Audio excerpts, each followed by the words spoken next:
Savoir se contenter de ce qu'on possède, c'est perdre tout ce qu'on possède.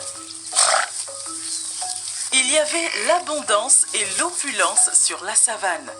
Les animaux en étaient heureux et n'avaient pas besoin de travailler pour gagner leur pain. Ce qui rendait cette situation fort intéressante, c'étaient les cieux qui étaient si proches de la terre, si bien que les animaux pouvaient tout leur demander et pouvaient tout recevoir instantanément. La pluie quand il y avait trop de soleil, le soleil quand il pleuvait beaucoup trop. Un peu de chaleur lorsque les courants d'air froid faisaient frissonner les plus frileux, et la fraîcheur lorsqu'il faisait beaucoup trop chaud.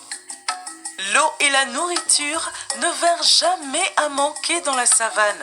Les animaux vivaient ainsi en paix durant plusieurs années. Mais un jour, la hyène fut lassée de se nourrir du gibier que lui offraient gracieusement les cieux. Elle trouvait leur viande fade et pas assez nourrissante. Elle avait des vues sur la chèvre qu'elle trouvait beaucoup plus grasse et plus appétissante que la dégueulasse viande que lui offraient gracieusement les cieux. Alors que la chèvre se rendait au marigot pour s'abreuver, la hyène, cachée quelque part, attendit qu'elle soit toute seule avant de bondir sur elle et de l'avaler d'un seul coup. Mais rien ne pouvait échapper aux cieux, ceux qui voyaient et entendaient tout à tout moment.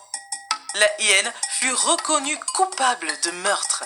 Pour la punir, les cieux décidèrent de l'isoler, l'obligeant ainsi à vivre recluse dans un endroit triste et sombre hors de la savane. Elle devait, pour y survivre, travailler pour se nourrir. Un matin, elle fut réveillée par les grognements de son estomac. Elle avait faim. Elle décida de partir à la chasse. Mais ce ne fut pas une partie de plaisir. Après une longue et harassante journée de chasse, la hyène réussit à capturer un rat. Un rat très maigre. Elle s'en contenta. Elle fit alors un grand feu pour cuire son maigre rat. La chair était en effet plus bonne lorsqu'elle était grillée au feu de bois. Mais son feu produisit de la fumée, beaucoup de fumée qui montait vers les cieux. Ceux-ci ne la supportaient pas et se mirent à tout sauter.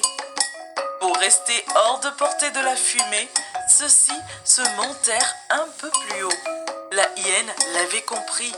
Une idée maléfique germa alors dans son perfide esprit. Elle regarde tout autour d'elle et ramassa du bois sec afin d'attiser le feu. Plus le feu grandissait, plus la fumée montait